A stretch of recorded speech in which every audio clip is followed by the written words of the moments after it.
जय गुरुदेव दत्त. नमस्कार मंडळी. मी तुम्हा सर्वांचं या नवीन कथेत स्वागत करते. आजची कथा सुरू करण्यापूर्वी गुरूंच्या चरणी ही प्रार्थना. हे दत्त गुरुदेव, आम्हाला सत्याचा मार्ग दाखवा, आमचे अडथळे दूर करा आणि या कथेतून मिळणाऱ्या संदेशाने आमचे जीवन प्रकाशमान करा. मंडळी, तुम्ही कधी असा क्षण अनुभवला आहे का जेव्हा जगभर लोक आहेत तरी तुम्हाला एकटे वाटतं? कधी स्वतःशी पुटपुटला आहे का, हे देव, माझी परीक्षाच का? किंवा कधी मनाच्या आत खोल कुठेतरी आवाज आला आहे का, देव आहे पण तो माझा ऐकतो का? जर होत तर ही कथा तुमच्यासाठी आहे. कारण आजची कथा आहे दयाळू, कृपाळू आणि कधीही भक्तांना न सोडणाऱ्या श्री गुरुदेव दत्तांची अद्भुत कृपा कथा. तर चला, गुरूंचं नाम घेत कथा सुरू करूया. कर्नाटक महाराष्ट्राच्या सीमेवर एक सुंदर, शांत आणि दिव्य ऊर्जा असलेलं गाव होतं. तिथे हिरवाई, नदीचं गाणं, पक्ष्यांची किलबिल, सगळं वातावरण जणू देवाचंच निर्माण. त्या गावात एक वृद्ध, गरीब पण अत्यंत भक्तिमान माणूस राहत होता. त्याचं जीवन अत्यंत साधं होतं. घर नव्हतं, पैसा नव्हता, नातं नव्हतं. पण त्याच्याकडे एक अमूल्य खजिना होता, अढळ श्रद्धा. तो दिवस रात्र एकच जप करत असे, श्री गुरुदेव दत्त. जेव्हा त्याला भूक लागायची तेव्हा तो कोणाकडे मागत नसे. फक्त नदीच्या किनारी बसून डोळे मिटून हळू आवाजात म्हणायचा, दत्तगुरु, मला अन्न नाही हवं, मला तुमची साथ हवी.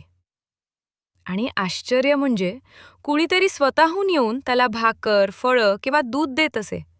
त्याला वाटे, लोक देतात, पण खरं तर त्याला सर्व काही देत होते गुरुदेव दत्त. पण एक दिवस काळ बदलला. गावात मोठा दुष्काळ पडला. जनावरं मरू लागली, नदी आटली.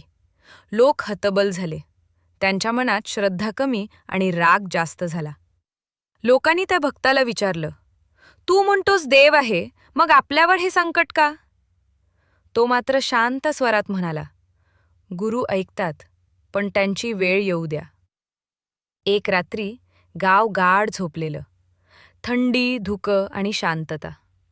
तो भक्त नदीकाठी ध्यानात बसला होता. त्याचा श्वास मंद, मन जपात मग्न. श्री गुरुदेव दत्त. आणि त्याच क्षणी समोर दिव्य, तेजस्वी प्रकाश प्रकट झाला. तो प्रकाश वाढत गेला आणि हळूहळू त्यातून दयाळू, त्रिदेव स्वरूप श्री दत्त गुरुदेव प्रकट झाले. त्यांचं दर्शन पाहून त्या भक्ताच्या डोळ्यातून अश्रू वाहू लागले. गुरूंनी शांत आवाजात विचारलं, वत्सा, एवढं दुःख सहन करूनही तू माझ्यावरचा विश्वास का सोडला नाहीस?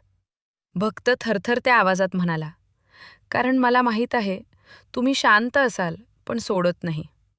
गुरु स्मितहास्य करत म्हणाले, जे थांबतात त्यांना कृपा मिळते आणि जे विश्वास ठेवतात त्यांच्या जीवनात चमत्कार घडतात.